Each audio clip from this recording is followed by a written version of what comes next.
órganos linfoides primarios y se mantienen en los órganos secundarios. ¿Se acuerdan cuáles son las funciones del sistema inmunológico? ¿Cuáles son las funciones de los linfocitos? No. ¿Cuáles son las dos cosas que tienen que aprender el linfocito? ¿Cuáles son las dos cosas que tiene que aprender el linfocito? Vamos a ver si ha aprendido aquí el caballero. Caballero, dígame por favor, ¿qué es lo que tiene que aprender el linfocito? Reconocer. ¿Reconocer qué? A los antígenos. Reconocer lo propio de los células. Adiós, desaparecer.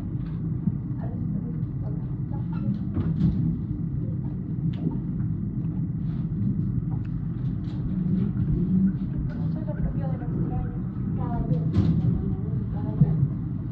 Caballero, ¿qué tiene que aprender el linfocito? Como dijo, ya reconocer lo propio del extraño. Ok, reconocer lo propio y tolerarlo, no montar una respuesta. ¿Y qué más tiene que aprender? Caballero.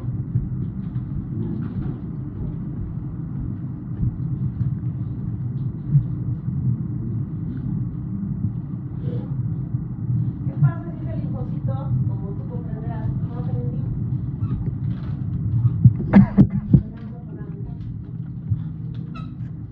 Porque no aprendió.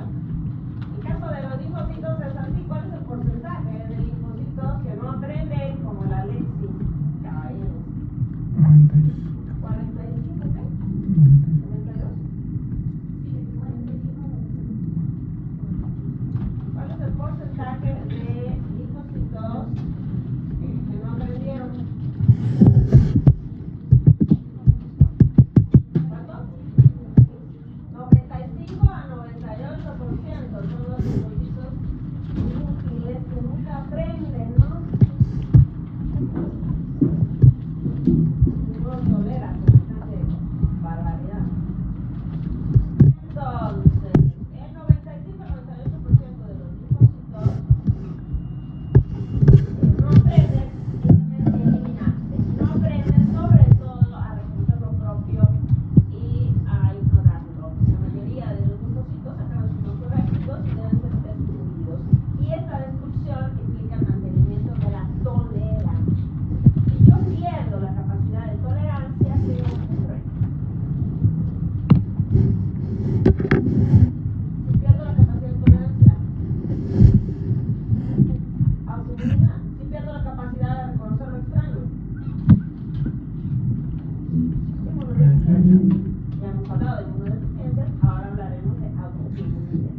Lo normal entonces es que frente a un microorganismo que hace un antígeno proliferen y se diferencien los linfocitos. Pero cuando hablamos de autoantígenos, lo que va a ocurrir es que el linfocito va a entrar en anergia o va a ser eliminado por apoptosis, que es lo que habitualmente ocurre, o en el caso de linfocitos B, solo en caso de linfocitos B haremos edición del receptor. Solo en el caso del linfocito B, porque el receptor es una inmunoglobulina, así que la podemos modificar. En los órganos linfoides primarios, ¿cuáles son los órganos linfoides primarios, caballero?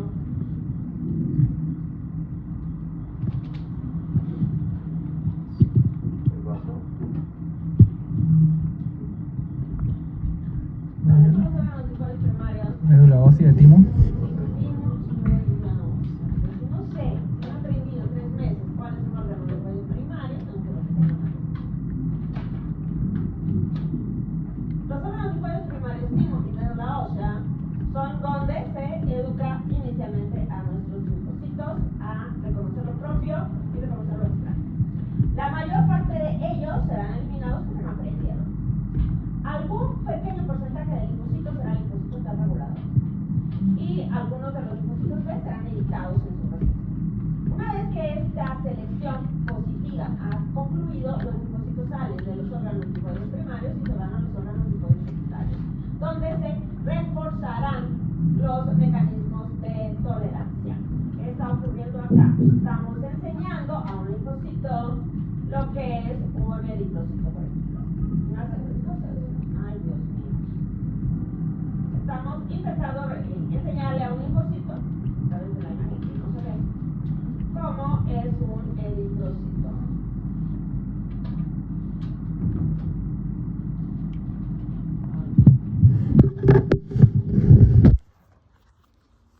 Ahí está mi celulita educando a este linfocito. Si no prende, hay que matarlo. Pero si salió, se copian los exámenes como ustedes se copian. ¿Las inhabilitan por faltas y por una nota de quedó? Sí, no sé. Tengo que justificar por todo lo que pasó estas semanas. No sé, es muy complicado. Sí, me he notado algo. Entonces,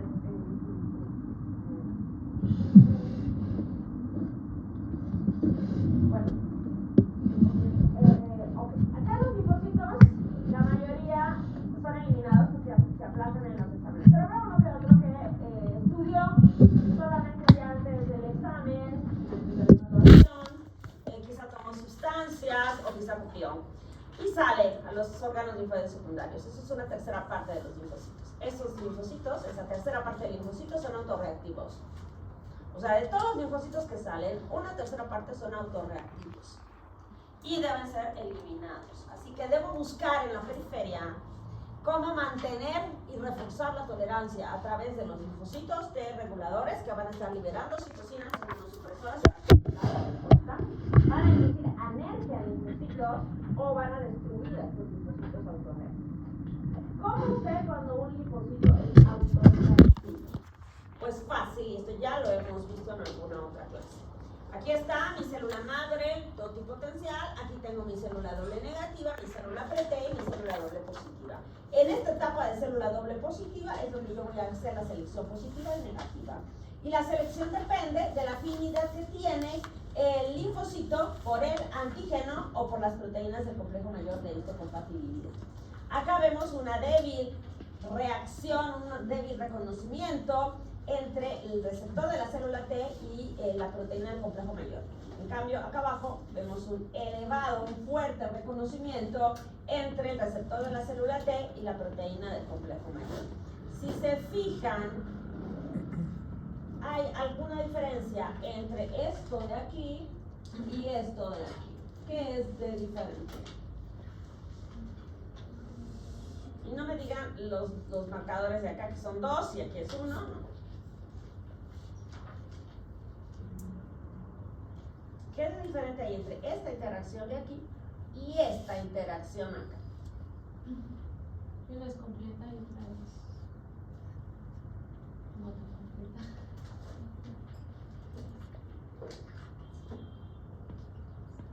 ¿Cuál es la...? Una conexión es más débil para un factor acento. Claro, dice débil, ¿para qué se refiere con ese de débil? ¿Más afín?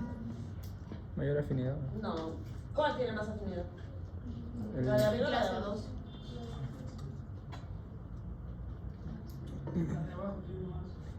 Claro, que dice strong recognition, está reconociendo de manera muy fuerte.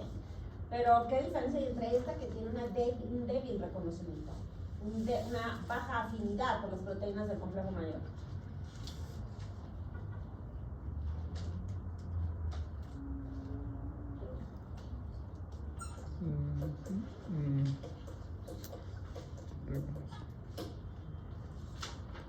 ¿No? ¿Ni idea?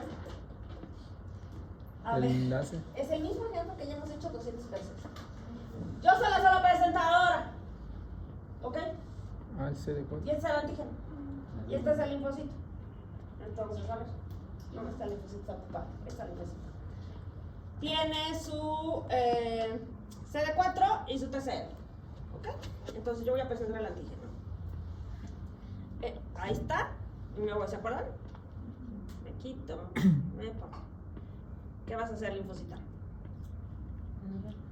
Pero agárrame, pues. No, así no. No, Las dos no. Eso es un linfocito autorreactivo.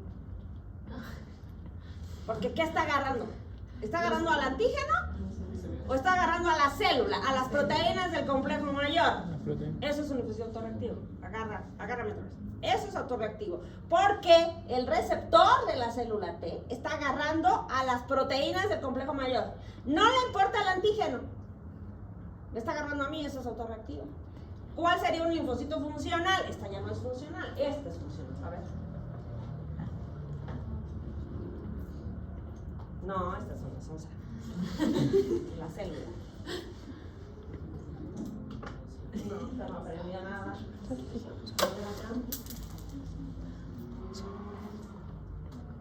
Está en anergia. En anergia. Este es el linfocito. Ok, sí, ¿qué es esto? Este es el CD4. CD4. Y este es el receptor PCR. Y me está agarrando, pero es porque este es el CD4, está agarrando en una buena posición y está agarrando la... Esta no es otra. Sí, aprendí. ¿Entienden entonces? Esta está agarrando las proteínas del complejo mayor. El antígeno no lo digo. Por lo tanto, esta es autorreactiva. En cambio, esta de acá, mira, tiene un espacio. ¿Qué está agarrando? ¿Qué está reconociendo el receptor de la TCR? Al antígeno. Así que esa es la forma de reconocer cuando una célula es autorreactiva y cuando no lo es, por la afinidad que tiene por las proteínas del complejo mayor. Ahí estamos perdonándole la vida a esta célula. A esta. ¿Qué?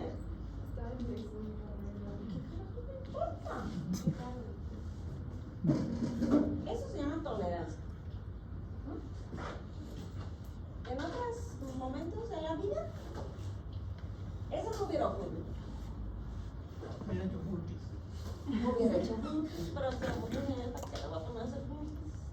Hubiera cerrado la puerta con llave, le hubiera pegado 3 gritos, un par de insultos y no hubiera entrado. Yo hubiera puesto 5 pesos en la latita. O hubiera puesto 5 pesos en la latita. Claro, mira, mi latita tenemos ahora. Sí, tenemos que retomar, ¿no? La cero tolerancia vamos a usar, sí. Entonces, aquí estamos perdonando a esa célula descarada, cínica, malvada, destructiva.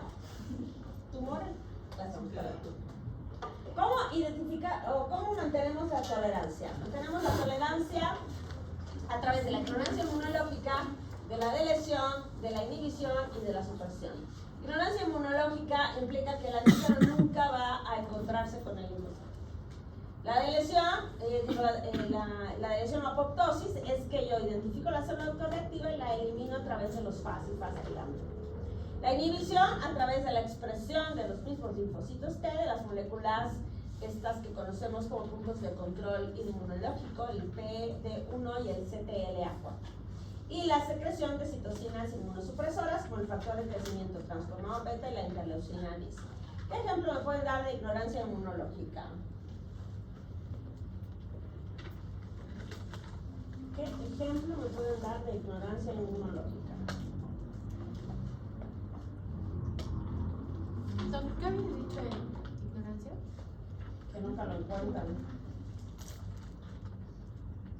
Que no encuentran el antígeno, porque es una barrera. ¿Qué ejemplo me pueden dar?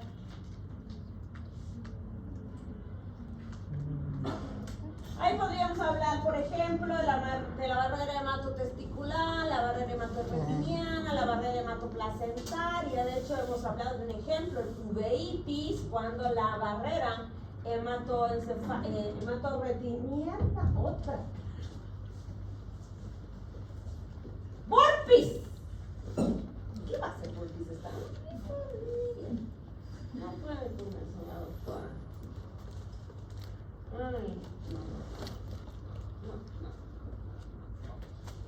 Bueno, entonces aquí tenemos la identificación de un antígeno normal frente a un linfocito.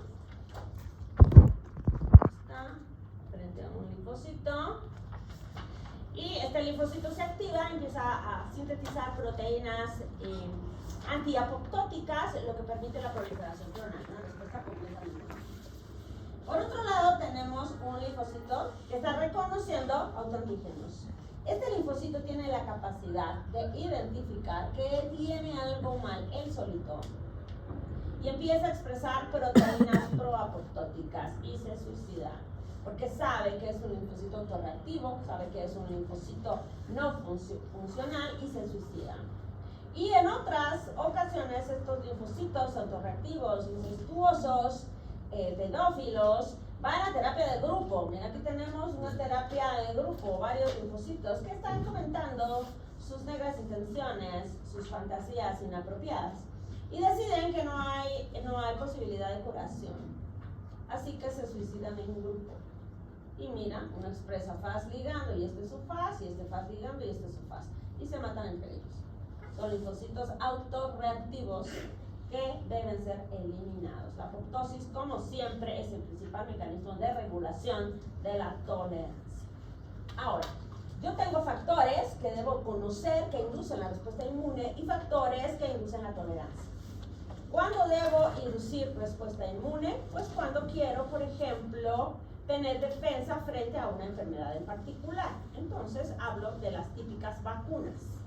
Las vacunas de nuestro programa ampliado de inmunización, que van a ser aplicadas habitualmente vía intramuscular, subcutánea, intradérmica, alguna que otra vez oral, depende de las características del antígeno, pero se van a administrar en dosis ideales, tiene que ser una dosis apropiada para inducir la respuesta inmunológica. Debe ser una dosis nada más, una o dos dosis cortitas, exposición muy corta al antígeno. La vía típica subcutánea, intradérmica o intramuscular puede variar. Con adyuvantes, los adyuvantes suelen ser sustancias como el aluminio o las nanopartículas. En otra época se usaba el mercurio como un adyuvante, un estimulante de la respuesta inmunológica. Y además debemos tener concentraciones muy elevadas de estimuladores para desencadenar una buena respuesta. Una vacuna suficientemente inmunógena va a tener todas estas características y va a desencadenar una buena respuesta inmunológica. En cambio, cuando yo me expongo a dosis continuas y elevadas de un antígeno de manera prolongada por vía oral o endovenosa, sin adyuvantes y con bajas concentraciones de coestimuladores y citocinas, entonces yo utilizo tolerancia. La exposición continua al antígeno desencadena tolerancia. Estas características de la tolerancia se toman en cuenta para diseñar protocolos de desensibilización. ¿En qué casos yo quisiera diseñar un protocolo de desensibilización?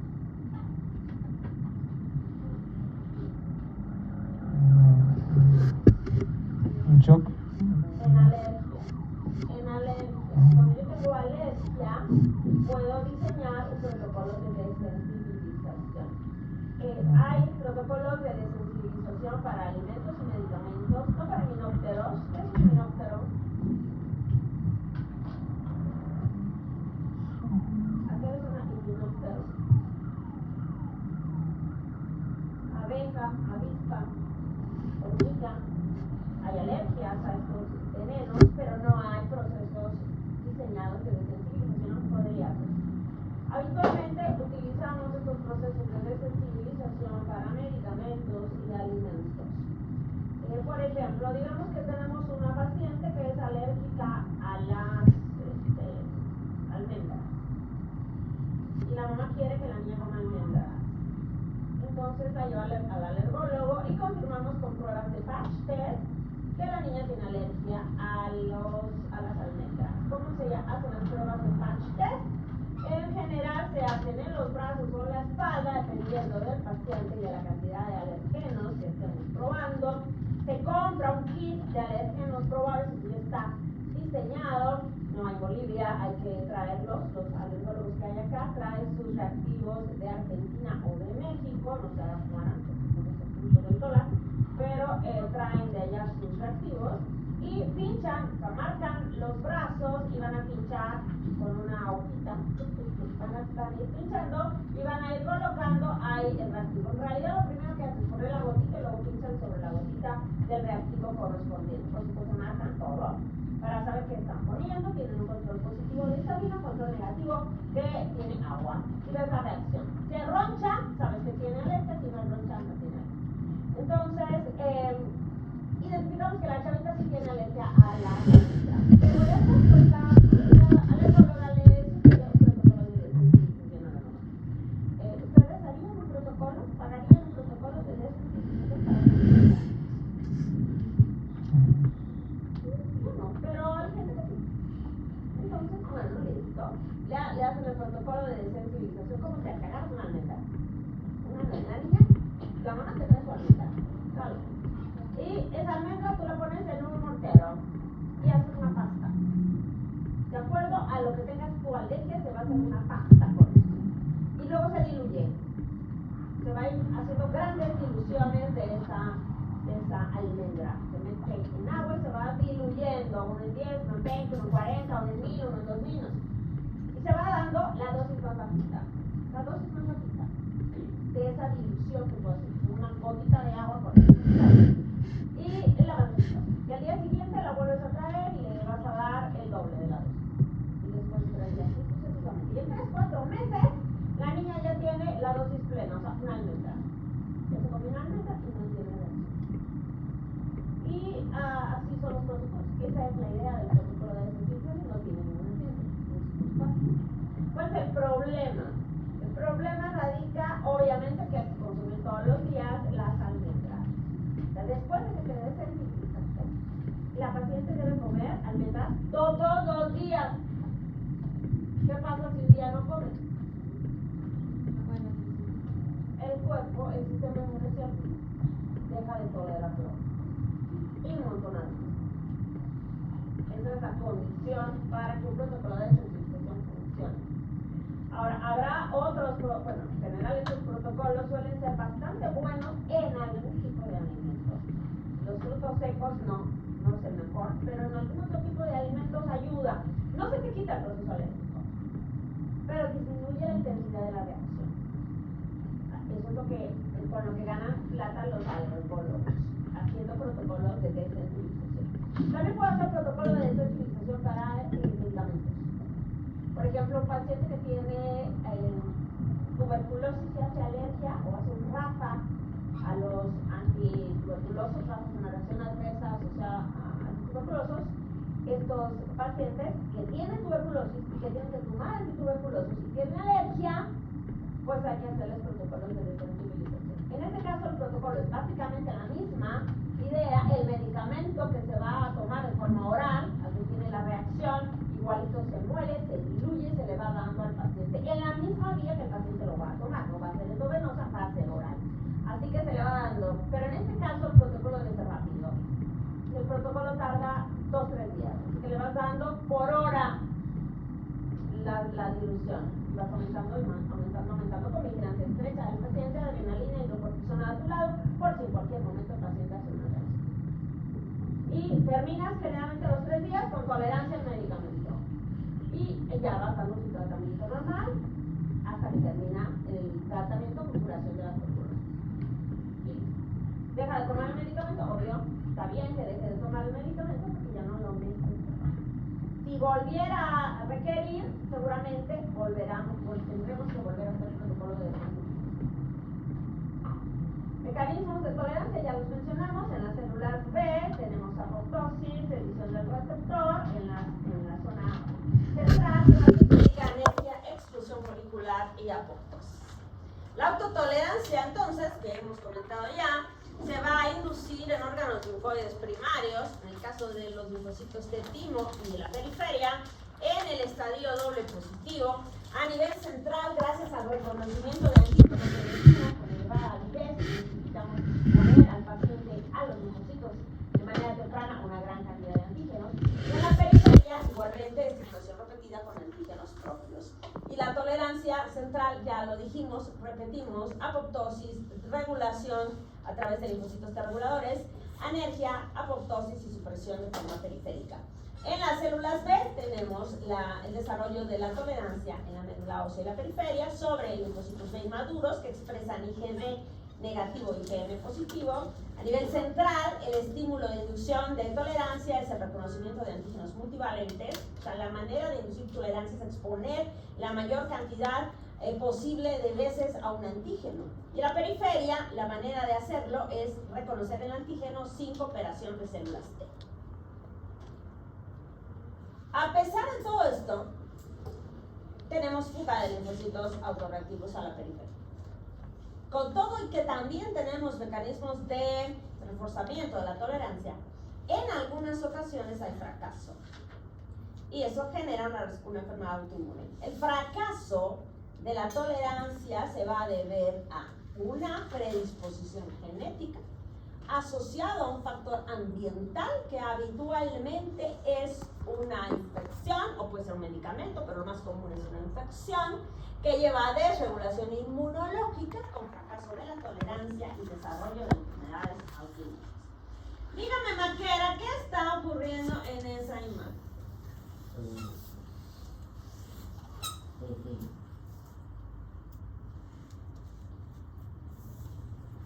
Autoantibodies, I have a new target here.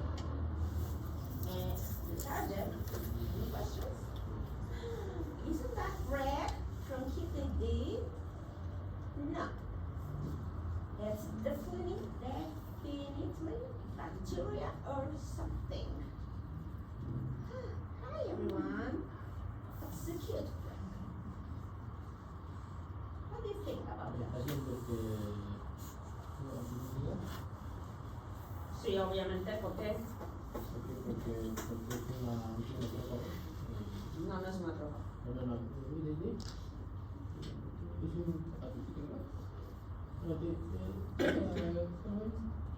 No es un macrófago. ¿Quién le está dando las órdenes a los anticuerpos?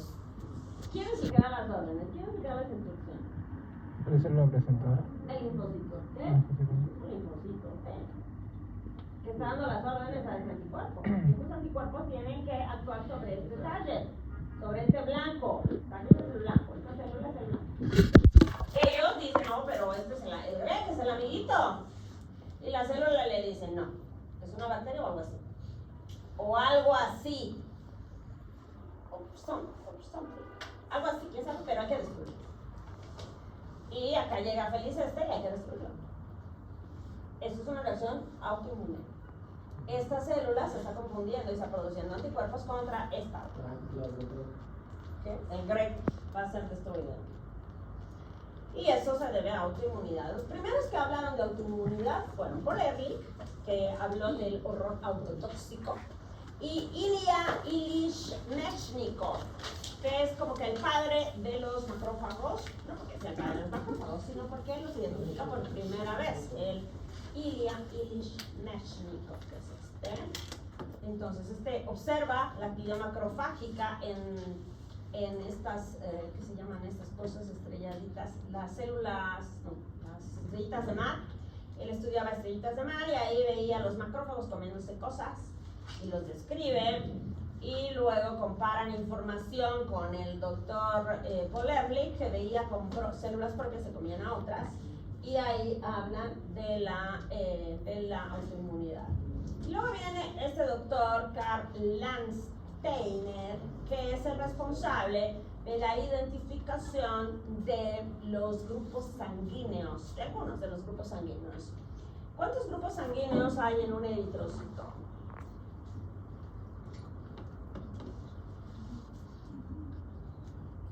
¿Cuántos grupos sanguíneos hay en un eritrocito? 3. Digan los números, sabemos que no saben.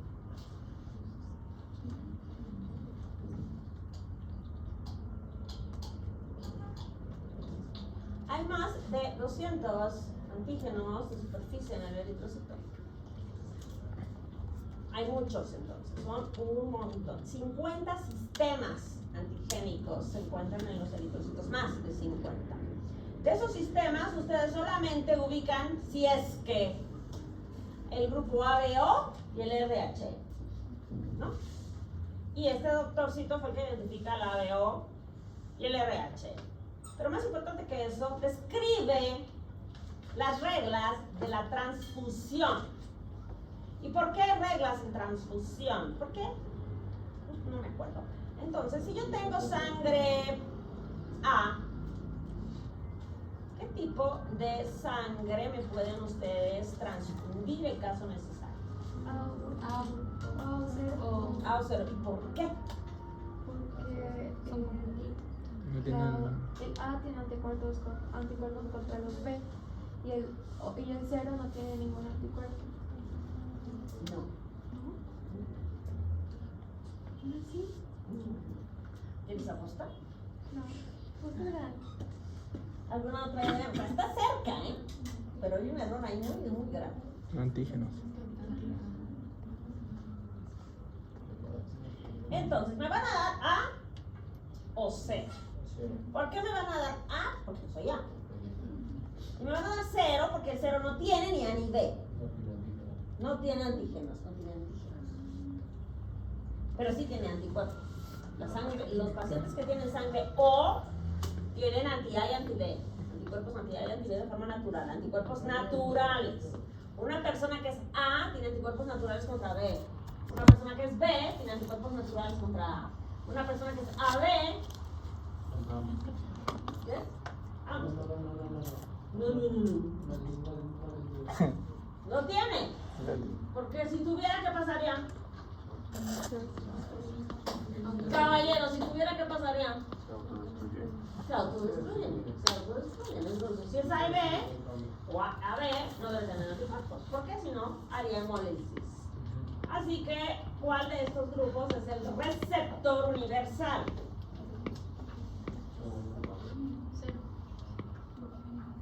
El 0 no tiene antígenos, pero tiene anticuerpos anti-A y anti-B, entonces no puede ser receptor universal. Al 0 yo solo le puedo dar sangre 0, porque el 0 tiene anticuerpos anti-A y anti-B. Entonces, si al 0 yo le pongo sangre A o B o AB, hay hemólisis, porque tienes anticuerpos naturales. Entonces, el O es el donador universal. Podemos recibir, todos los que no seamos O, sangre O, porque no tiene antígenos en su superficie. Aunque yo tengo anticuerpos, pues no tengo contra qué reaccionar, entonces no hay hemólisis. El O es donador universal. ¿Cuál será el receptor universal? ¿Por qué? No tiene antígenos contra A y B. Porque sirve para A. Porque no tiene anticuerpos anti-A y anti-B. El AB es el receptor universal. Le puedo dar sangre O, le puedo dar sangre A, le puedo dar sangre B o sangre AB. ¿Por qué razón? Porque no tiene anticuerpos contra el sistema AB. De ese tipo, puede hacer otros anticuerpos de su cuerpo. Y el donador universal es el O, porque no tiene antígenos en su superficie. ¿Ok? ¿Qué sangre le voy a dar a uno que es B?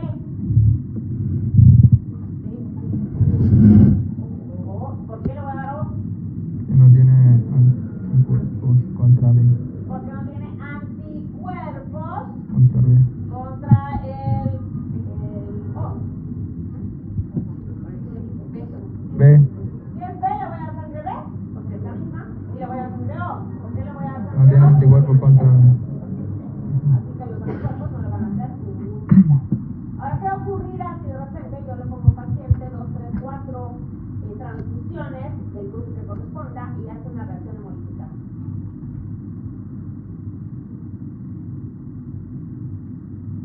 Está usted en el internado, está poniéndole, está quitando la transfusión de un paciente, tiene que van a entrar a quitar. Y están viendo la transfusión, es la cuarta. Y el paciente empieza con fiebre, rash, malestar, está haciendo una reacción hemolítica. ¿Ustedes están seguros que le pusieron la sangre que corresponde, del grupo que corresponde? ¿Qué ha pasado?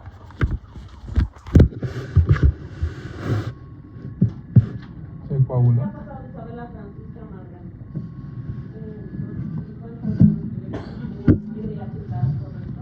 El RH está correcto.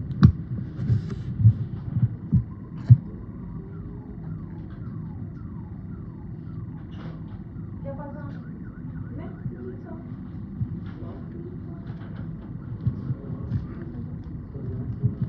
¿Qué es tolerancia?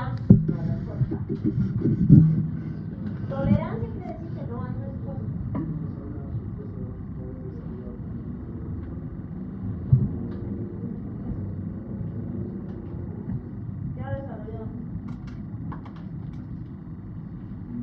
autoinmunidad. No es autoinmune, porque es un antígeno astral, no es autoinmune. Si hay inmunodeficiencia, no hay reacción. ¿Cuántos antígenos dijimos que tenía un eritrocito? ¡Montonera! Entonces, ¿será posible que ese paciente que ya tiene muchas transfusiones haya sensibilizado a otro antígeno? Porque no solo tengo el antígeno ARN, tengo un montón de otros antígenos. Así que un paciente que es politransfundido puede sensibilizarse a los otros antígenos de la superficie del eritrocito. Así que no puedo andar transfundiendo alegremente a los pacientes porque se sensibilizan. Entonces, la autoinmunidad es la pérdida de la tolerancia y es una respuesta inmune adaptativa inapropiada debido a pérdida de la tolerancia. La incidencia de estas patologías, que son muy diversas, va del 2 al 8 a 10% de la población. Hay más incidencia en poblaciones con altos niveles de sanidad, donde los sistemas sanitarios son mucho más eficientes, como Islandia, Finlandia, Dinamarca. Esos lugares tienen una mayor incidencia de enfermedades autoinmunes debido a que están menos expuestos en la infancia a antígenos ambientales. Y eso se ha visto que incrementa la aparición de enfermedades autoinmunes. Está eso discutido en una teoría que es una teoría de la higiene. Estas enfermedades autoinmunes pueden ser inflamatorias o no inflamatorias. Las inflamatorias pueden ser organoinespecíficas, como el lupus, que afecta a cualquier órgano, y la uveitis, que es organoespecífica, que afecta solamente el órgano. Y las no inflamatorias generan destrucción de una célula sin inflamación. Ahí tenemos, por ejemplo, la púrpura trombocitopénica autoinmune, la anemia hemolítica autoinmune y la miastenia gravis. ¿Cómo me doy cuenta que un paciente tiene una púrpura trombocitopénica autoinmune?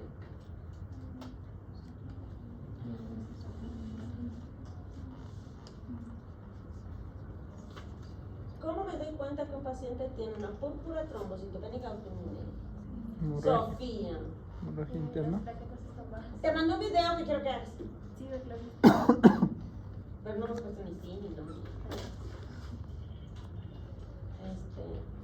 Entonces, ¿Las plaquetas están bajas? sí, pero clínicamente. Hemorragia interna. No, antes de hemorragia interna. Tengo ¿De quién? hemorragia externa, yo la veo. En realidad tengo hemorragias puntiformes en la piel, eso se llama petequias. Y muchas petequias juntas producen una púrpura. Y luego puedo tener hematomas o puedo tener sangrados, epistaxis, gingivorragias y demás, dependiendo del nivel de plaquetas. ¿Cuál es el valor normal de plaquetas? 200. 150,000 a 400,000. Entonces llega mi paciente con petequias y tiene 80,000 plaquetas. ¿Qué hago? Tiene esplenomegalia y juro que es una púrpura trombocitopénica autoinmune. ¿Qué hago? ¿Le transfundo plaquetas o no le transfundo?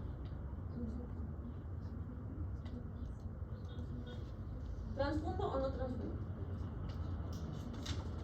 No, con 80,000 no transfundo. La paciente está súper tranquila con 80,000. ¿Con 50,000? ¿Transfundo? No, no transfundo. ¿Por qué no transfundo? Porque no está sangrando. A menos que esté sangrando o vaya a ser sometida a un procedimiento quirúrgico, le pongo plaquetas. Si no, no. Le doy esteroides solamente o algún inmunosupresor. Y cuando ya tiene por debajo de 10,000, ahí sí hay que transfundir. Pero preferiblemente poner inmunosupresor o algún factor estimulante de crecimiento de trombocitos que hay en el mercado para no transfundir. ¿Por qué? ¿Por qué no quiero transfundir plaquetas?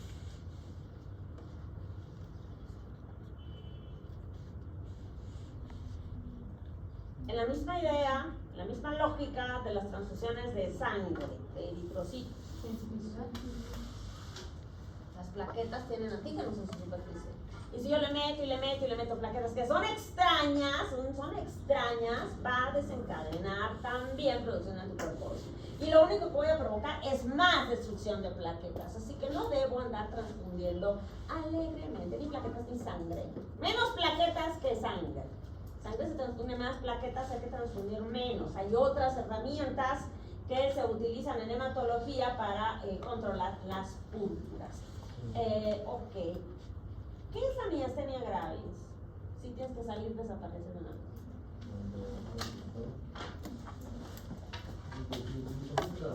¿Qué? No, no produce desmielinización, no. ¿Qué cosa en la miastenia? No hay destrucción. Hay bloqueo de los receptores de acetilcolina. No es destrucción. Tengo anticuerpos que se unen a los receptores de acetilcolina. No hay daño celular, no hay inflamación. Son anticuerpos que simplemente se unen sin tener capacidad de opsonización. Así que, ni de activación del complemento. Lo que hacemos es bloquear al receptor. De tal manera que la acetilcolina no hace su efecto en su paciente que tiene debilidad muscular. La miastenia gravis es una enfermedad órgano específica no inflamatoria.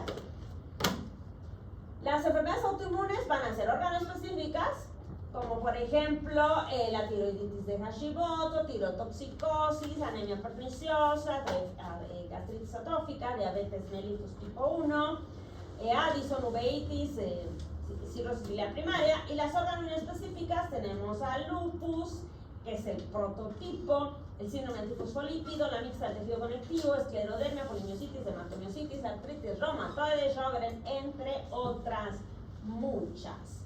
Digamos que yo tengo una paciente que tiene 20 años y tiene bocio, tiene exoftalmos, cefalea, hipertensión, diarrea, intolerancia al calor, pérdida de peso. ¿Qué tiene? Hipotiroidismo y hipertiroidismo, y lo más probable es que sea enfermedad de Graves. ¿Qué le piden? perfil de tiroideo.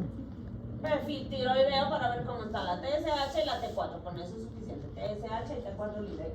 Y los vamos a encontrar la T4 libre elevada y la TSH muy probablemente esté alterada también. ¿Por qué tendríamos enfermedad de Graves en este paciente? ¿Cuál es el problema? ¿Cuál es la fisiopatología? ¿Por qué hay hipertiroidismo? Hay una hipersecreción del tálamo. La TR. La TRH es el factor hipotálico liberador. Entonces, la que está elevada es la que está bloqueada, el que está bloqueado es el receptor de la TSH. Pero no es que lo bloquee necesariamente, sino que en este caso, a diferencia de la miastenia gravis, el anticuerpo genera un efecto estimulador y sin regulación. Así que el anticuerpo se pega al receptor de la TSH y hace el efecto de la TSH. Estimula sin regulación. Es un tipo de hipersensibilidad 2. Y digamos que yo tengo una paciente posoperada de cirugía bariátrica hace 6 meses y llega al servicio de urgencias pálida como papel, con síntomas de astenia, adinamia y falta. ¿Qué podrá tener? Taquicardia.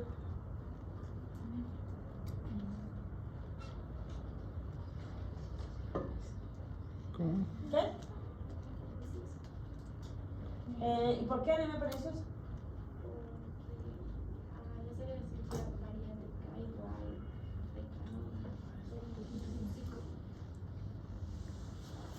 Porque no hay factor intrínseco para la cirugía bariátrica, pero yo podría tener un paciente que no tiene cirugía bariátrica y que tiene una anemia perniciosa por producción de anticuerpos en contra del factor intrínseco. ¿Qué es el factor intrínseco?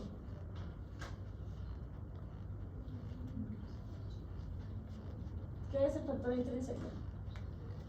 Es una glucoproteína gástrica que ayuda a la absorción de la vitamina B12. ¿Qué tipo de anemia encontraríamos? ¿Qué características en el frotis de sangre periférica encontraríamos? El lóbulo. ¿Qué? ¿Qué tipo de macrócitos? Es una anemia megaloblástica. En el caso de gastritis atrófica y anemia perniciosa autoinmune. Yo puedo tener anemia perniciosa que no es autoinmune, como en el caso de la cirugía bariátrica, o puedo tener anemia perniciosa por una extirpación del estómago por cáncer, o bien por un problema autoinmune. O sea, la anemia perniciosa tiene varias causas, y no se olviden que es una anemia megaloblástica debida a falta de factor intrínseco que de forma secundaria causa deficiencia en la absorción de la vitamina B12. ¿Cómo lo tratarían?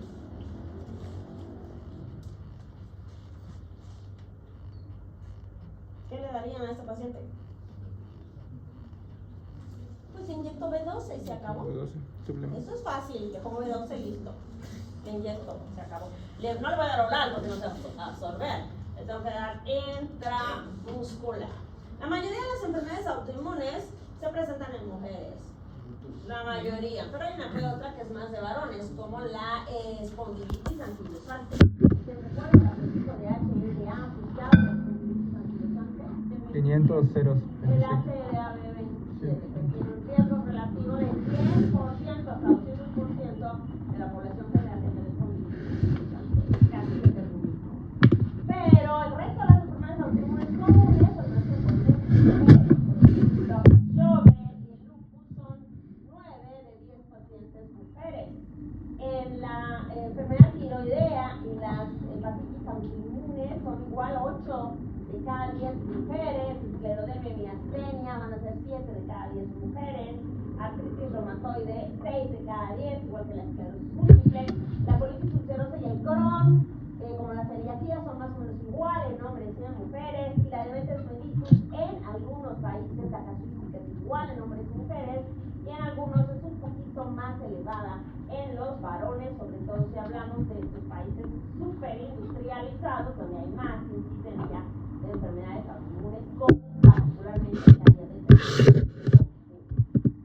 Las enfermedades autoinmunes suelen solapar sus síntomas, son de inicio muy insidioso y pueden también favorecer el desarrollo de otras enfermedades autoinmunes. Yo puedo tener varias enfermedades autoinmunes al mismo tiempo.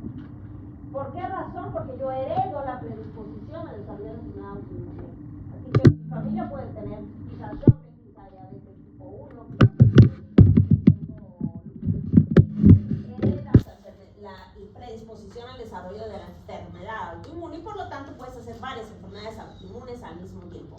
El 15% de los pacientes con Sjögren, esta es una casuística mencionada en el ROIT, el 15% de los pacientes con Sjögren van a tener hipotiroidismo. El 10% de los pacientes con lupus pueden tener hipotiroidismo autoinmune. El 30% de pacientes con lupus y Sjögren pueden tener una segunda, tercera o cuarta enfermedad autoinmune al mismo tiempo. Eso quiere decir que, por ejemplo, tengo un Sjögren con artritis reumatoide y celiaquía. O tengo una paciente que tiene artritis reumatoide, diabetes mellitus, Sjögren y dermatomiositis. Puede ser. Así que no es raro que se vean estos pacientes. Claro que estos pacientes con múltiples enfermedades autoinmunes no son pacientes que va a ver el médico general, es un paciente ya de absoluta especialidad.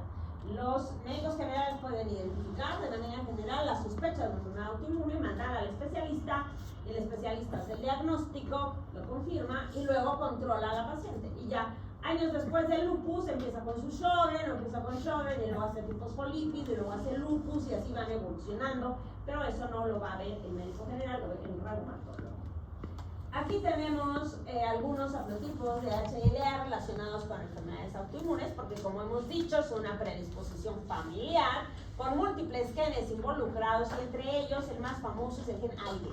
Este gen AIRE es el gen de la autoinmunidad, así se llama, es el gen del desarrollo de la autoinmunidad, el gen AIRE. Y está mutado en un montón de pacientes que tienen enfermedades autoinmunes.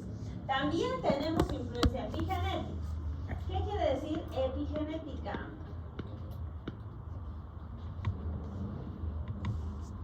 Me he olvidado, no, eso no. ¿Qué es epigenética?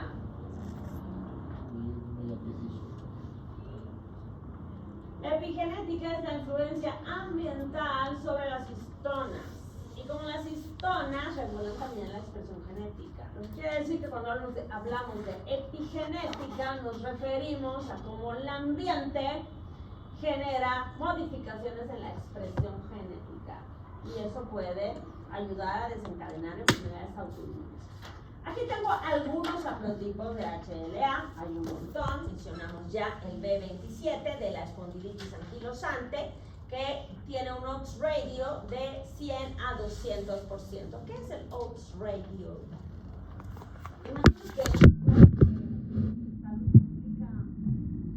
esa absurda que llevan en el segundo año, donde se ponen a hacer cuentas de un caso, anquilosratio.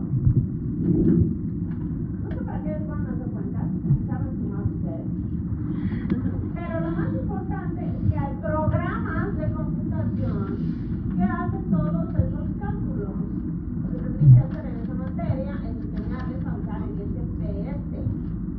El SPS es un programa donde tú sacas media, mediana, moda, todas esas oncenitas cuadrada, F de Fisher, todas esas cosas que les ponen a hacer en los exámenes. Enseñarles mejor a hacer el uso del SPS y hacerles examen en SPS. Porque en los artículos están SPS, no sé cuántitos y las gráficas. Pero bueno, yo ya le he dicho a la jefa que está en el programa, pero entonces, aquí está el otro radio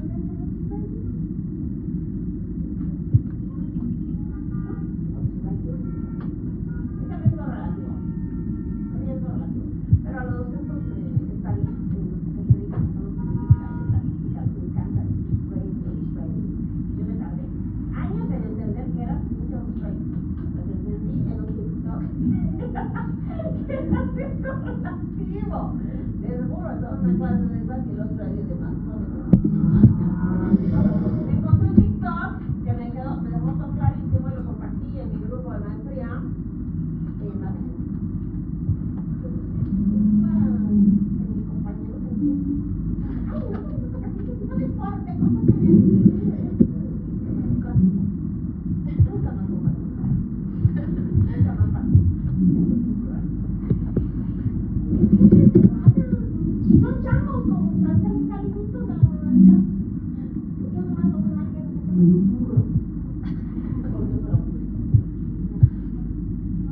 pero era tan práctico bueno, entonces, eso es riesgo relativo. Los rayos es riesgo relativo. Lo que quiere decir, por ejemplo, que un paciente que tiene este haplotipo de HLA, el DRB1, tiene 4 veces más posibilidades de desarrollar artritis reumatoide que una persona que no lo tiene. Esto es una, no siquiera es una artritis reumatoide común y corriente, es una que tiene cuerpos anticonceptivos cíclicos y coordinados positivos, que eso es un altísimo riesgo de alteraciones o deformidad, mejor dicho, limitación funcional a corto plazo. La diabetes mellitus tipo 1, aquí tengo varios haplotipos. No se olviden que si yo tengo el asterisco, me refiero a que este gen ya está perfectamente caracterizado con técnicas de biología molecular. En cambio, cuando no hay asterisco, solamente identifiqué el haplotipo con anticuerpos. Aquí ya están claramente caracterizados. Si yo tengo cualquiera de estos haplotipos, tengo 4 veces más riesgo que una persona normal de desarrollar el diabetes mellitus tipo 1. Y si tengo estos dos heterocigos, mi papá me dio esto y mi mamá de mala suerte me dio esto, yo tengo 35 veces más de posibilidad de desarrollar diabetes mellitus tipo 1 que una persona que no lo tiene. No quiere decir que la vas a hacer, sino que tienes más posibilidad. Acá tienes 100 a 200 veces más posibilidad que cualquier gente de hacer espondilitis anquilosante. Y aquí hay algunos de lupus, y hay un montón, estos son solo algunos ejemplos, hay un montón de haplotipos asociados a enfermedades autoinmunes. Como dijimos, tenemos que estar en una tormenta perfecta, influyendo factores genéticos, ambientales, con desregulación inmunológica para desarrollar una enfermedad autoinmune. Voy a tener entonces predisposición genética y sexual, o sea, las mujeres tienen más riesgo, más un fenómeno infeccioso desencadenante. Este fenómeno infeccioso va a incrementar la liberación de autoantígenos. Con muchos autoantígenos vamos a tener la estimulación prolongada de la respuesta autoinmune con destrucción tisular. Inicialmente suave, con manifestaciones clínicas inespecíficas. Conforme van propagándose los epitopos antigénicos, autoantigénicos, se empiezan a manifestar las características propias de la enfermedad. Por ejemplo, a ver, pensemos. Tengo una paciente femenina de unos, ¿qué será? 20 años. 22. Medicina, está en periodo de exámenes. Se acaba de tirar un cuate del cuarto piso de la universidad y murió tristemente. Y llega al hospital y tiene como síntomas astenia, dinamia, un poquito de dolor articular y caída de cabello. ¿Qué piensan?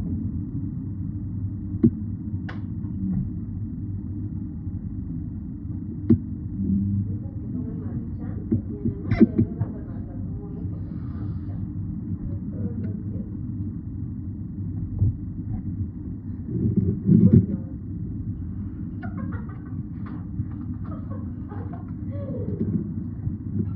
Entonces, ¿qué piensan que tiene? Pues obviamente no saben, porque nunca van a saber. Le preguntan al Google y el Google les dice no sabemos, te da una lista de 200 posibles patologías y te solicita, te sugiere, probablemente le pidas que le vas a pedir algún examen de laboratorio. Entonces, ¿qué le pides?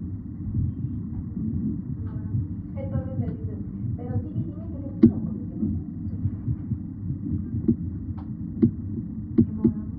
Obviamente le vas a pedir los exámenes de laboratorio de rutina, hemograma, en química sanguínea le pides una prueba de funcionamiento una prueba de funcionamiento renal, una rutina, una glicemia y un examen general de orina. Todo sale normal. ¿Qué haces? Estás estresadita, ¿no? Entonces, vuelve contigo por los resultados, pero tú cuando la viste, antes de mandarla al laboratorio, le das un analgésico, le das ahí un tranquilizante de hierbas natural y le das unas vitaminas, todo bien. Y a la semana vuelve y te dice que está muy bien. Tu examen de laboratorio está muy bien. Y listo, se acabó. Pasan 6 años, vuelve a los 6 años, con la misma sintomatología. Malestar general, astenia, no tiene fuerza, le duelen las rodillas, le duelen los codos y se cae el pelo. Ella dice que tiene fiebre, pero tú no compruebas nada. Le pides exámenes de laboratorio otra vez y los exámenes están normales. Entonces, ¿qué dices que? ¿Qué quería ver al médico probablemente? Recuerdo que yo tenía un amigo en el servicio social que ahorita me por eso miraba el médico, que era un cuate divino él, alto divino maravilloso, espectacular el cuate. Llegó a un pueblito allá en Querétaro y la consulta así. Todas las viejas del pueblo habían ido a ver el médico. Una cosa maravillosa. Bueno, entonces, esta quiere ver al médico también. Va a ver a Karen. ¿Qué le dice Karen? Es que todavía tiene otros síntomas, no solamente está cansada, está de cabello, además le duele la articulación, ya te sugiere otro tipo de... ¿Qué te sugiere? Artritis puede ser. Pero le duelen las rodillas. Hipertiroidismo. Las rodillas no son típicas de artritis. O bueno, ¿qué artritis era también, no?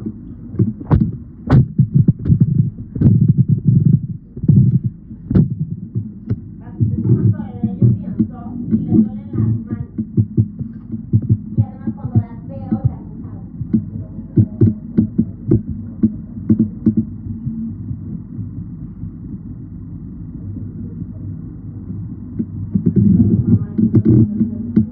Pero bueno, entonces, ¿qué le hacemos anticuerpos para que no vea que casi no está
hay problemas de deseos, pero no lo pensaron.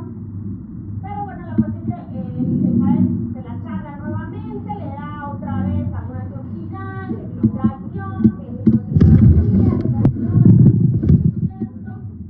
y vuelve con sus resultados y la paciente está mejor. ¿Por qué pasa eso? Porque las enfermedades autoinmunes tienden a ser cíclicas. Tienen momentos de exacerbación de los síntomas y momentos de remisión, sobre todo al principio. Y los síntomas, como decía aquí, son inespecíficos. Vuelve 6 meses más tarde, o quizá un año más tarde, con la misma sintomatología pero más intensa.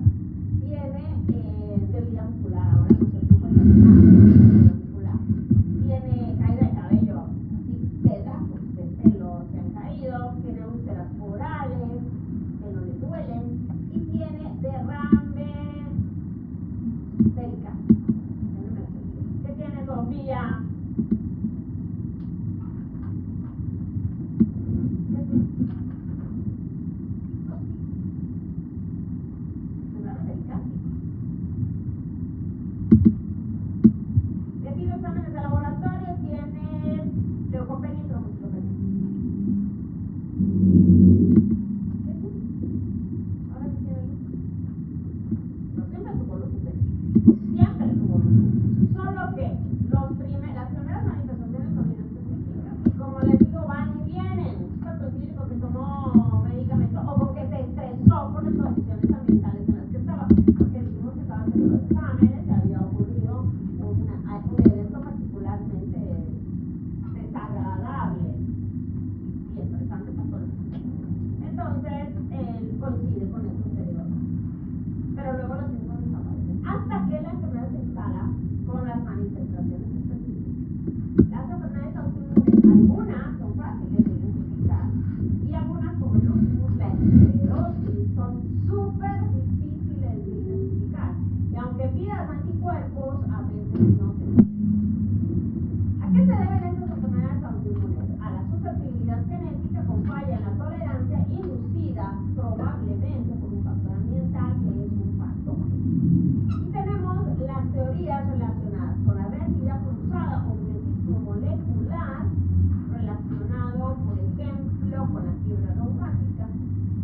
La teoría de la coestimulación, donde células que normalmente expresan células coestimuladoras, como los dendrocitos, empiezan a expresar el BCL, presentando de manera inapropiada el antígeno, causando destrucción de las células producedoras de esclerosis. Es una enfermedad desmielinizante, que igualmente tiene cuadros de remisión y de exoterapia. En la esclerosis múltiple, el problema es peor para el diagnóstico porque es una paciente que hoy tiene dolor en un dedo gordo del pie derecho. Y este dolor es persistente durante 15 días. De hecho, ni puedo mover el dedo. Pero luego se le pasa. Y 3 meses más tarde lo que tiene es dolor en el tobillo, en el otro tobillo, de la otra pierna. Parece otra cosa. Igual limitado la movilidad y tiene perestesia, parestesia y desaparece. 6 meses más tarde tiene problemas en el brazo y se queda ciega de un ojo. La ceguera en estos pacientes se permite la ceguera es muy particular de estos pacientes. Pero como tú quizá ya la catalogaste de loca, puedes decir que a lo mejor la ceguera está loca. Capaz. Y después de una semana o dos, pues le recupera su vista. En serio. Porque se desmielinita, pasa el factor ambiental y se remiliniza. Con cada recaída la desmielinización es mayor. O sea, al principio se recupera del todo y ya paulatinamente va teniendo cada vez más y más daño. Es bien difícil el diagnóstico de esclerosis múltiple. Hay tratamientos ahora súper eficientes con terapias biológicas muy eficientes para esclerosis múltiple. Esta es una teoría de coestimulación. Antígenos ocultos. Los antígenos ocultos se relacionan con la destrucción constante de células. Destruimos células y salen todos los contenidos intracelulares en circulación. DNA, RNA, cromosomas podemos encontrar por ahí, pero normalmente son marcados por el sistema de complemento y eliminados. Cuando el complemento disminuye, no logro eliminar estos antígenos y empiezo a desencadenar una respuesta. Y por eso tengo anticuerpos antinucleares, antimitocondriales, anticentrómero, anti-DNA de doble cadena, de cadena sencilla, anti-RNA polimerasa, antitopoisomerasa, anti lo que se les ocurra, por esta teoría de los antígenos inmunitores. Y también tengo autoantígenos modificados que se relacionan con anemias hemolíticas, especialmente asociados a medicamentos. Hay muchos medicamentos que pueden alterar los antígenos de la membrana eritrocitaria causando anemia hemolítica. Súper frecuente. Ok.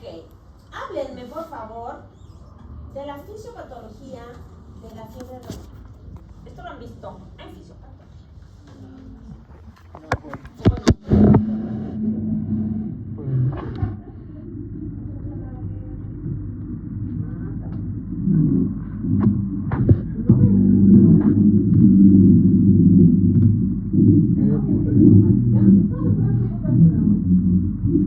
Te tocó con... ¿Cuándo todavía no tienes mejor? Bueno, entonces vamos a microbiología. En microbiología han visto, ¿sí ya pasaste Roma? ¿No?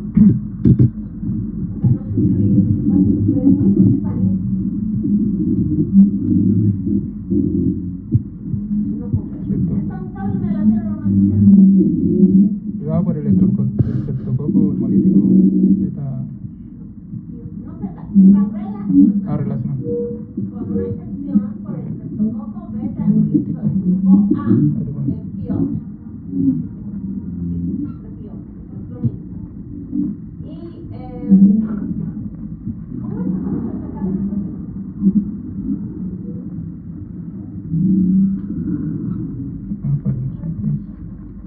Bueno, entonces a la próxima clase, por favor.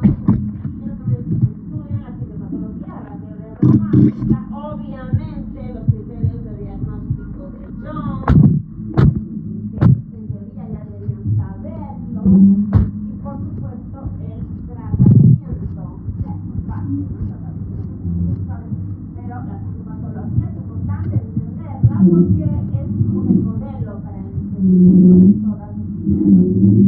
En la fiebre reumática hay claramente un factor desencadenante que sería el microorganismo que causa una confusión inmunológica, mimetismo molecular y aquí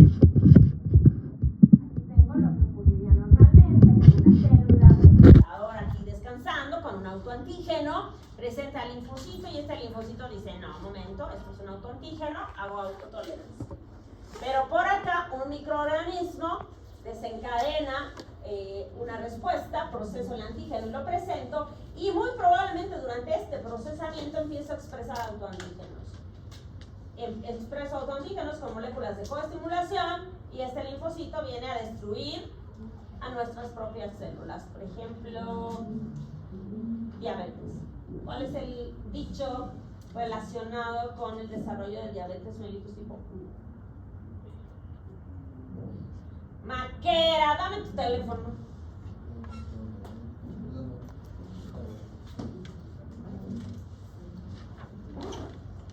¿Cuál es el dicho relacionado?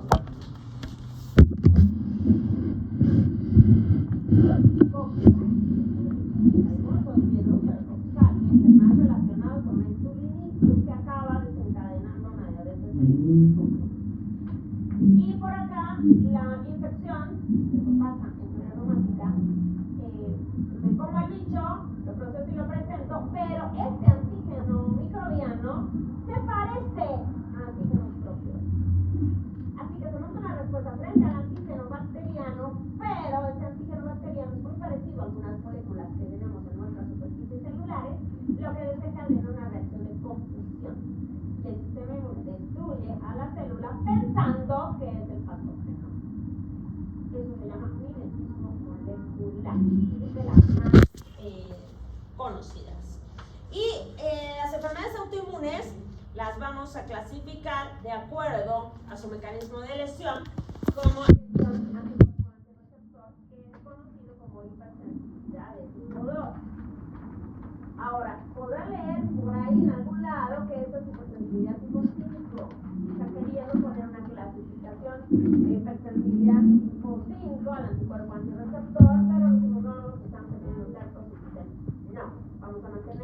la descripción de Kuhn-Siegel de hipersensibilidades y esta hipersensibilidad anticuerpo antirreceptor sí que sí es hipersensibilidad tipo 2. Y aquí tenemos a la miastenia gravis con anticuerpos antirreceptor de acetilcolina, bloqueando al receptor muscular. En la enfermedad de Graves tenemos anticuerpos contra la TSH estimulando a la glándula, provocando hipertiroidismo. Anemia perniciosa, anticuerpos contra factor intrínseco, bloqueándolo. Y la enfermedad de Addison, anticuerpos contra antígenos adrenales, causando insuficiencia suprarrenal. Esta lesión inmune citotóxica es también hipersensibilidad de tipo 2, pero con lesión celular, activación del sistema de complemento y daño celular con inflamación. La lesión aquí es por complemento en la hipersensibilidad de esta inmune citotóxica. Y ahí tenemos como ejemplo la enfermedad de Goodpasture, donde hay el anticuerpo son la colágena tipo 4 de las membranas basales glomerulares y pulmonares, generando nefritis y neumonitis. Tenemos pérfico vulgar, donde tenemos anticuerpos contra los desmosomas, causando una enfermedad ampollosa. La fiebre reumática, que tiene un montón de autoantígenos. Aquí solo he puesto músculo cardíaco, pero ya ustedes me dirán cuáles son los diferentes sitios que pueden ser destruidos por los anticuerpos y activación del complemento. El antifosfolípido, donde vamos a tener anticuerpos anticardiolipina, antibeta-2-glucoproteína, y la beta-2-glucoproteína es muy común en las placas ateroscleróticas, asociando esto a fenómenos macrotrombóticos como una trombosis pulmonar, trombosis de la renal o un infarto agudo del miocardio. Son estados de hipercoagulabilidad los que se presentan en el antifosfolípido, y también pueden tener, por ejemplo, migrañas, pueden tener problemas importantes de fertilidad, no se embarazan, hay microtrombos en la placenta y el bebito se pierde. En fin, hay un montón de datos. A veces los pacientes debutan con antifosfolípido y luego acaban con un lupus. Sjögren tienen anticuerpos antinucleoproteínas Rho y La con sequedad de la boca y de los ojos seco y boca seca. ¿Alguien recuerda cuál es la función de la nucleoproteína Rho? ¿Qué van a recordar? Y bueno, la púrpura trombocitopénica. Aquí tenemos a las enfermedades por inmunocomplejos, las lesiones por inmunocomplejos. Nuevamente, la lesión se va a deber a activación del sistema de complemento, generando lisis, opsonización, quimiotaxis, anafilotoxis, inflamación, donde se acumulan estos inmunocomplejos. Tenemos como ejemplo la artritis reumatoide, donde el anticuerpo que tenemos es un anticuerpo contra la IgG. Es un anticuerpo contra anticuerpo. El factor reumatoide es un anticuerpo contra anticuerpo. Puede ser IgM contra IgG o IgG contra IgG. No es exclusivo de la artritis reumatoide, puede estar en muchas patologías. Y bueno, las lesiones ya las conocen. Y el lupus, que tiene anticuerpos contra lo que se les ocurre. Antinucleares, antinucleoproteínas, anti-DNA de doble cadena, anti-SMID, antirribonucleoproteínas, etc. Y la sintomatología en el lupus es súper diversa. Y la hipersensibilidad tipo 4, que es una lesión por inmunidad celular, que puede ser mediada por células T, por macrófagos. ¿Quieren ir a pedir el aire? Pueden ir a pedir el aire. Sí. Vaya. No se afloja, vaya. Pero es que está muriendo de calor ahí. Ay, quieren ir en pareja. No, ¿no? Vaya, chihuahua. La hipersensibilidad tipo 4, tenemos lesión por células T cooperadoras, células T citotóxicas y macrófagos. Son 3 diferentes variedades de hipersensibilidad celular. Incluso hay una relacionada con las células TH17, vamos a ver la próxima clase. Y no las han dividido así como 5, 6 y 7, simplemente han puesto 4A, 4B, 4C, que son las diferentes variedades de hipersensibilidad tipo 4. Ahí tenemos la diabetes mellitus tipo 1, donde los linfocitos destruyen a las células beta, la tiroiditis de Hashimoto, donde se destruye la peroxidasa tiroidea y la tiroglobulina, causando hipotiroidismo, y la esclerosis múltiple, donde tenemos destrucción de las proteínas de la avena de mielina en los oligodendrocitos. Y importante también mencionar que en una enfermedad yo puedo tener varias clases de hipersensibilidad, o sea, puedo tener diferentes mecanismos de elección. No son excluyentes. Yo tengo hipersensibilidad 2, puedo tener 3 y 4, puedo tener al mismo tiempo 2 o 3. En el lupus se presentan las 3 hipersensibilidades. Así que no son excluyentes, pueden presentarse juntas. En artritis reumatoide también puedo tener hipersensibilidad 3 e hipersensibilidad 4 por formación de granulomas. Así que no son mutuamente excluyentes. Ok, tengo un paciente que tiene 30 años y que refiere dolor en el codo desde hace 2 meses. Le duele el codo desde hace 2 meses. Él acude a su consulta y le dice: doctor, tengo artritis reumatoide. ¿Sí o no? No. ¿Por qué no?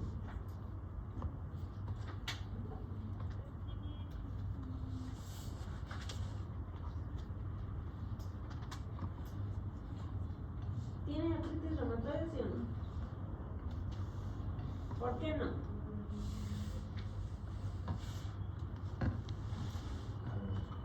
Historia real, un doctorcito amigo nuestro. Un día llega y me dice: doctor, me duele el codo. Tengo artritis reumatoide. Y yo, no creo. No creas, un analgésico. Obviamente no me peló, por supuesto. Fue al médico, al CETON, y le dice que me vamos a hacer anticuerpos. Y viene el otro y dice: me están haciendo anticuerpos antipéptidos cíclicos y combinados con artritis reumatoide. No tienes nada, te apuesto que va a salir negativo. Y una semana más aparece ese doctor, no tengo nada. No tienes nada, es ahí una lesión por algo que has hecho, una distensión, pero no es artritis reumatoide. ¿Por qué no es artritis reumatoide? Porque para empezar, la artritis reumatoide es más común en mujeres. Para continuar, el dolor no es en una articulación, porque le dolía solamente el codo. Las articulaciones que duelen son las pequeñas articulaciones, que además no solo es dolor, sino inflamación. Tienen que estar inflamadas, rojas, calientes. Los pacientes con artritis te llegan con las manos rojas, calientes, dolorosas. Claramente las articulaciones inflamadas, una artritis, porque está la articulación inflamada. Si tu paciente te dice que le duele la rodilla, pero tú no ves inflamación, se llama artralgia, no artritis, porque tú no estás viendo rojo, caliente, doloroso. Pero en la artritis reumatoide se ven las articulaciones pequeñas, típicamente. No digo que no afecten las grandes, pero típicamente empieza con articulaciones pequeñas.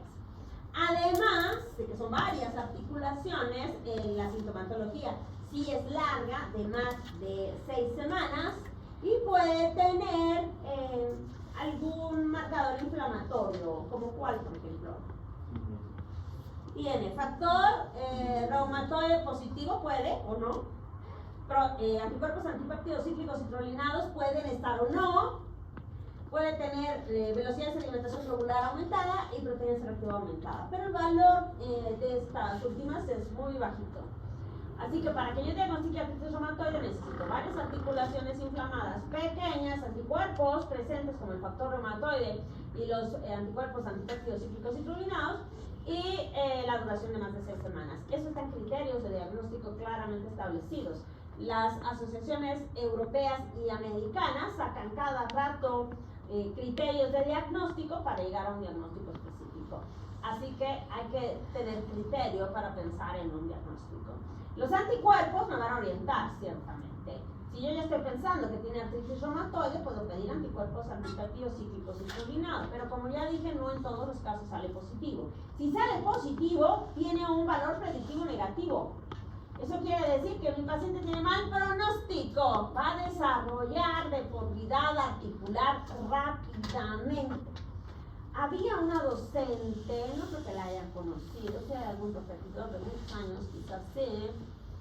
Era una doctora que estaba en el hospital México Sacaba, ginecóloga, que obviamente ya no ejercía porque tenía una artritis terrorífica y tenía unas anormalidades, unas malformaciones en las manos tremendas. Su hijo salió de aquí hace no mucho y tristemente la doctora murió con muchos miembros de su familia durante el COVID, pero le veías las manos y era una pena, y era relativamente joven la mujer. Entonces, ya, Hay que bajar hasta abajo. el guardia. O bajar hasta arriba. Ya está arriba. Los anticuerpos antinucleares, por ejemplo, se usan para lupus, pero son bien específicos. Los antinucleares se van a elevar en cualquier cosa, incluso en personas sanas. Los anti-DNA de doble cadena y los anti-SMIT son bastante específicos de lupus. Pero mira, el antidoble cadena solo está presente en 70% de los pacientes, y eso con un máximo de posibilidad. En algunos gráficos, en algunos reportes, dice de 40 a 60% de positividad de los antinucleares de DNA de doble cadena. Así que los anticuerpos me pueden ayudar al diagnóstico, a la vigilancia y al pronóstico. Por ejemplo, si yo tengo anti-LA en un paciente con lupus, puedo predecir que va a tener Sjögren. Si tiene anti-DNA de doble cadena, es muy probable que haga glomerulonefritis. Y si tiene anti-RO, tiene fotosensibilidad. Son relaciones que son importantes tenerlas en cuenta. Y los ANCA, anticuerpos anticitoplasma neutrófilos, son muy comunes en vasculitis y se usan para recaídas, para predecir recaídas. Le hago a mi paciente con una vasculitis ANCA cada mes o cada 2 meses, y si la paciente está sin síntomas, pero el ANCA está aumentado, quiere decir que entra en recaída. Así que lo que vas a hacer es aumentar inmediatamente los inmunosupresores y listo. Con eso manejas a tu paciente. Y montonera de anticuerpos. Ustedes tienen ahí una lista en el textito de montonera de anticuerpos que usamos para el diagnóstico de diferentes patologías. Aquí tenemos, por ejemplo, anticestromel, antimitocondrialis, anti-DNA, el factor reumatoide. Estos de acá, antigliadina, antitransglutaminasa y antiendomisio, que son para enfermedad celíaca. Estos dos de acá, antidescarboxilasa, diazoglutámico y el ICA, para el diabetes mellitus tipo 1. Y un montón, ¿no? Y acá vemos en esta tablita, me encontré un artículo por ahí, una casuística de la sensibilidad de los anticuerpos para el diagnóstico de diferentes enfermedades. Fíjense que los antinucleares, los antinucleares están en casi todas positivos, menos en la enfermedad mixta del tejido conectivo. Aquí están antinucleares. General, miren todas. Con mayor o menor proporción, menos en la enfermedad mixta del tejido conectivo. Los específicos de lupus, el anti-DNA de doble cadena y el anti-SMIT. El antihistonas también se ve en lupus, no lo pedimos mucho, pero sí para lupus iatrogénico. O lupus neonatal también tiene antihistonas, porque hay lupus neonatal. Los antirribonucleoproteínas también los vemos en el lupus. O sea, pues encontramos de todo. Los antitopoisomerasa son más comunes en esclerodermia y en esclerosis múltiple. El anticentrómero es casi exclusivo de esclerodermia. El anti-RO y anti-LA lo encontramos en lupus, pero también más comúnmente lo pedimos para Sjögren. Y el anti-YO nos ayuda al diagnóstico, aunque con baja sensibilidad, de polimiositis. Fíjate que en enfermedad mixta de tejido conectivo no tengo anticuerpos. Los criterios de diagnóstico no incluyen anticuerpos en la mixta de tejido conectivo. Una vez que yo hago el diagnóstico de estas enfermedades, pues voy a hacer tratamiento. Obviamente también el tratamiento pues no depende del médico general, pero hay que tener idea. La plasmaféresis la vamos a utilizar para disminuir los anticuerpos o los inmunocomplejos. No es algo que se use mucho en general. Aunque sí se usa, por ejemplo, en el síndrome de Guillain-Barré, ahí sí se usa. A veces en lupus, a veces en enfermedad de Graves, pero no es tan habitual. En algunas anemias hemolíticas. AINES, corticoides y farmes, fija. Los corticoides bastante menos. Los corticoides se están usando cada vez menos. Empezamos con farmes. Por ahí tengo un artículo donde se ve los medicamentos que se usan para ¿dónde está mi pendrive? Para el lupus, ahorita les voy a mostrar y van a ver que no hay esteroides por ningún lado. Cirugía cuando es necesario y trasplantes o transfusiones cuando sea necesario.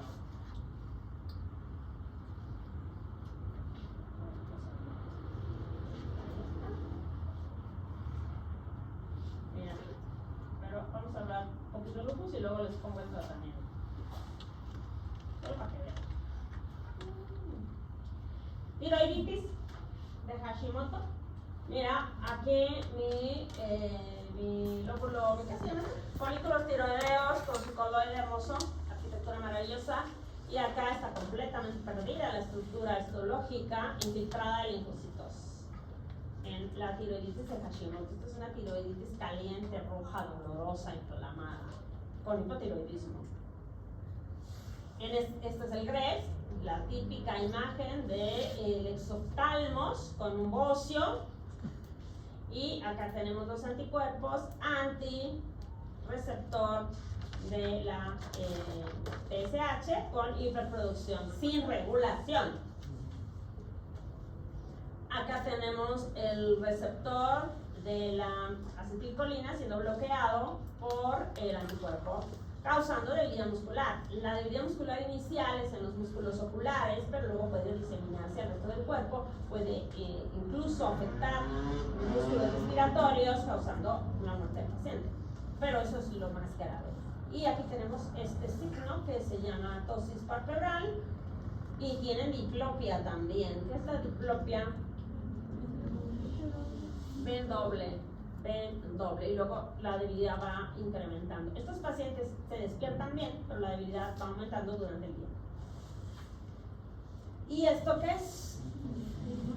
Un eritema en alas de mariposa, un eritema malar que puede sugerir lupus, no es diagnóstico de lupus. Puede sugerir, porque el eritema malar solo es un dato.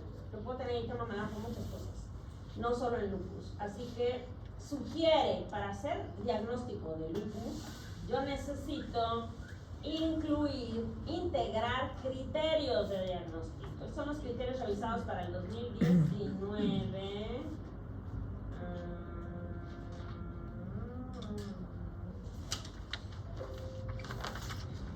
¿Por qué no quiero? Le pongo. No quiero. ¿Qué le pasa a mi cosito? No, espérame. O bueno, no se quiere abrir. Descarta.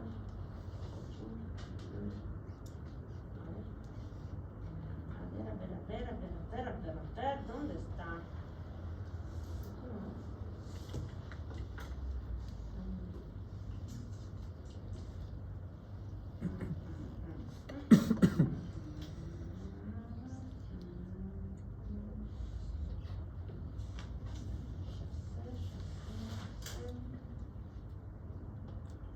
Bueno, tiene los criterios ahí en el textito. Los criterios de diagnóstico de lupus,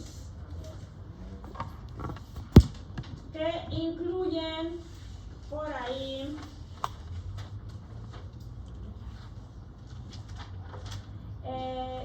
incluyen un montón de patologías. La primera cosa que necesitamos para diagnosticar lupus eritematoso sistémico, además de sospecha clínica, es la presencia de anticuerpos antinucleares. Es el criterio de entrada. Para que yo pueda pensar que una paciente tiene lupus, necesito los criterios de entrada, que es la presencia de anticuerpos antinucleares positivos, no de manera específica. Una vez que yo ya tengo los antinucleares positivos, puedo entonces buscar los criterios de diagnóstico que no encuentro por aquí. En esos criterios de diagnóstico vamos a tener, por ejemplo, criterios,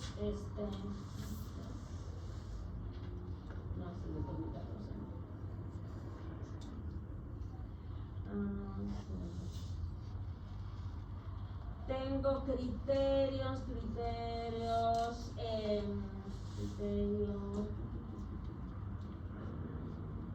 constitucionales, puedo tener fiebre, puedo tener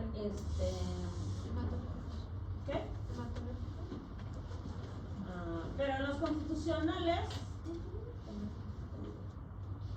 los criterios constitucionales incluyen fiebre, incluyen problemas de serositis, podemos tener, por ejemplo, pericarditis, peritonitis, derrame pleural, derrame pericárdico. Podemos tener también síntomas neurológicos, podemos tener psicosis, podemos tener crisis convulsivas, podemos tener ¿qué más? Psicosis, crisis convulsivas, casos como o cuadros parecidos a la esquizofrenia. Podemos tener problemas renales, vamos a tener problemas articulares, problemas dérmicos, hay lupus cutáneo, lupus discoide, lupus subcutáneo. No está en estos criterios del 2019 el eritema en alas de mariposa que antes estaba. Las úlceras orales también son parte de los criterios. Tenemos criterios hematológicos como la anemia hemolítica, como la trombocitopenia, la leucopenia, y los criterios inmunológicos que incluyen disminución de complemento C3-C4, la presencia de anticuerpos antifosfolípido, puede ser antifosfolípido, antibeta-glucoproteína y anticoagulante lúpico, y los anticuerpos DNA de doble cadena y anti-SMID, que esos son los típicos de lupus. Yo requiero cada uno de estos criterios en la tabla que está en el textito al final del texto. Les puse la tabla de criterios revisados del 2019. Necesitan más de 10 puntos. Anticuerpos, antinucleares positivos y más de 10 puntos en la valoración de cada uno de estos criterios. No necesitan estar todos al mismo tiempo, pueden estar en momentos distintos, y con eso hago el diagnóstico de lupus. Y una vez diagnosticado, empiezo con el tratamiento. Aquí tenemos lo que decía para el 2019 la ULAR para el tratamiento, y tenemos, de acuerdo a si está leve, moderado o severo el lupus, daremos diferentes tratamientos. Incluso aquí están los datos que yo podría tener para considerar que un lupus es severo o un lupus es moderado. Y aquí tenemos artritis parecida a la de la artritis reumatoide, rash en algunos casos, artritis cutánea, plaquetopenia, serositis, y hay una clasificación funcional que se llama SLEDAI, que te permite evaluar qué tan grave está tu paciente. Y de acuerdo a eso le das tratamiento. Mira, hidroxicloroquina, a veces glucocorticoides, no es lo más común. Acá ya le meto methotrexate, azathioprina, ácido micofenólico, y aquí tenemos el belimumab, que es bastante utilizado, es un anticuerpo monoclonal, el anafrolumab, que es otro anticuerpo monoclonal que se puede usar en lupus, y en esta tabla no está el rituximab porque no estaba aprobado para el 2019, pero ahora ya lo tenemos aprobado para el 2019. El rituximab, que se usa un montón para lupus, se da una vez cada 6 meses, y es bastante bueno su respuesta. ¿Dónde está el tratamiento de la quita? Ahí está, mira. Bueno, eso es para nefritis. Aquí no tenemos todavía, no hay falla renal, sería el tratamiento para un lupus eritematoso común y corriente. Le vamos a dar hidroxicloroquina y glucocorticoides, máximo 5 miligramos por día, máximo. Y luego le ponemos por acá, en caso necesario, methotrexate, azathioprina o ácido micofenólico, belimumab, anfratuximab y el rituximab en formas más graves. Rituximab, muy utilizado. Pero depende, obviamente, de las condiciones generales de tu paciente. Obviamente, esto es solo para que lo sepan de manera general, porque no van a manejar ustedes ninguno de estos medicamentos. Es un tratamiento exclusivamente de especialidad. Aquí tenemos artritis, mira la típica imagen de la artritis reumatoide, los dedos inflamados, ves, rojos, calientes, dolorosos, inflamación acá en el tejido sinovial. Aquí la inflamación se da por depósito de inmunocomplejos. No es que yo tenga anticuerpos contra el líquido sinovial o el tejido sinovial. Lo que yo tengo es acúmulo de inmunocomplejos, como el factor reumatoide, lo que genera la inflamación, activación del complemento. Y la deformidad típica en dedo de cuello de cisne es porque la inflamación generó ruptura muscular y ligamentaria. Y por eso se genera esta deformidad. Ellas no tienen posibilidad de mover bien sus deditos. La movilidad es muy limitada. A veces se sugiere tratamiento quirúrgico para tratar de corregir estas deformidades y cuando menos hacer la mano un poquito más funcional, cuando menos que tengan la posibilidad de hacer movimiento de pinza. Y aquí están los criterios que les comentaba. Estos criterios no se han actualizado. Los de lupus han salido unos recientemente en el 2023, pues casi igual que el del 2019. Aquí tenemos los criterios de artritis, afección articular, mira, decíamos, 10 articulaciones pequeñitas, 5 puntos, es bien fácil, una sola mano, ya tienes 20 y tantas articulaciones. El factor reumatoide, los anticuerpos antipéptidos cíclicos citrulinados, cuando están altos son 3 puntitos, cuando están moderadamente elevados 2 puntitos y obviamente 0 si es negativo. Los indicadores de inflamación como velocidad de sedimentación globular y proteína C reactiva, un puntito, y la duración de más de 6 semanas, un puntito. Necesitas 6 puntos o más para diagnosticar fiebre reumática, digo artritis reumatoide. No se olviden que esto es para diagnóstico. Ya cuando tengo el diagnóstico, estos criterios ya no me sirven, necesito los criterios funcionales. Hay criterios para ver en qué gravedad está mi paciente y qué tratamiento le puedo dar. Entonces, esclerodermia, donde tenemos alteración de la colágena, se empieza a cicatrizar por dentro, la piel es lisa, brillante y empiezan a tener esta expresión como de pajarito, porque se está cicatrizando por dentro. Me da la impresión que fuera una especie de hechizo de la medusa. ¿Se acuerdan del hechizo de la medusa? ¿Se acuerdan de la medusa? Si le veías a los ojos a la medusa, ¿qué te pasaba? Aquí se van convirtiendo en piedra. Literal, de afuera para adentro, de adentro para afuera. Se van poniendo duros y están como atrapados en su propio cuerpo. Se va poniendo duro el aparato digestivo, el pulmón. Imagínense un pulmón lleno de colágena cicatrizada. ¿Cómo va a respirar? No puede respirar, hace fibrosis pulmonar, hace problemas digestivos, por supuesto, con comer bien, no digerir bien. Bueno, es una enfermedad horrorosa. Requieren trasplante de pulmón en muchos casos. Hay por ahí una página que no me acuerdo cómo se llamaba, esclerodermia. Yo esclerodermia, una chavita que tenía esclerodermia, no sé si te acuerdas en nuestro proceso. Ya creo que han cerrado la cuenta, es una niña que ha muerto ya de esclerodermia y ella mostraba su día a día y mostró su trasplante de pulmones y bueno, ya murió la chica.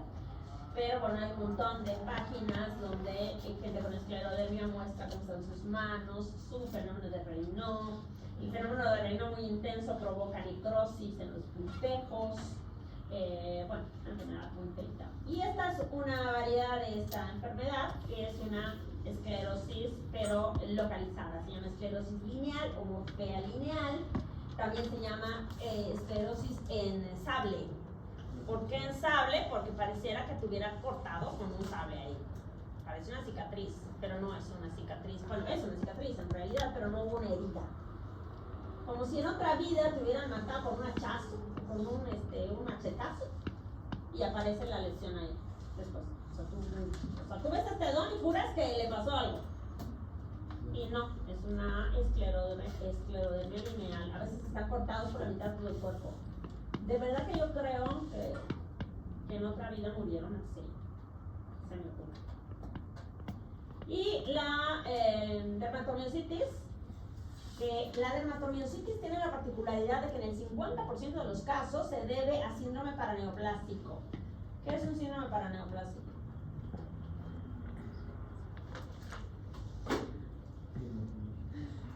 Un tumor que se Tienen tumores, algún cáncer, y la manifestación del cáncer se manifiesta con alguna cosa como una dermatomiositis. En el 50% de los casos, la dermatomiositis es por un cáncer, por un síndrome paraneoplástico.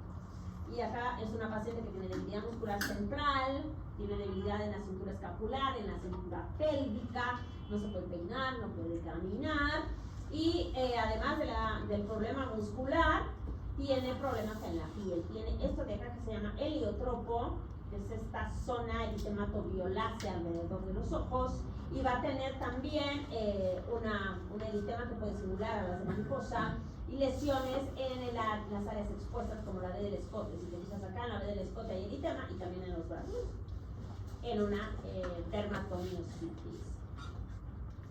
Y esta es una púrpura de Helmholtz-Schamberg. La púrpura de Helmholtz es una vasculitis por IgA que se ve muy común en los niños cuando hay un proceso infeccioso, hay una infección digestiva o respiratoria, y de repente empieza con estas lesiones. Esta es una púrpura de Helmholtz muy agresiva, porque acá claramente estas lesiones son muy intensas, así como estas lesiones acá tienen en el intestino y sangran. Pero lo habitual es que ocurra solo en las extremidades inferiores, que sea muy benigna y se quite sola. Pero en algunos casos necesitas ayuda con algún inmunosupresor o un poco de esteroide. Y listo, con eso terminamos autoinmunidad, y la próxima clase hacemos hipersensibilidad, y en hipersensibilidad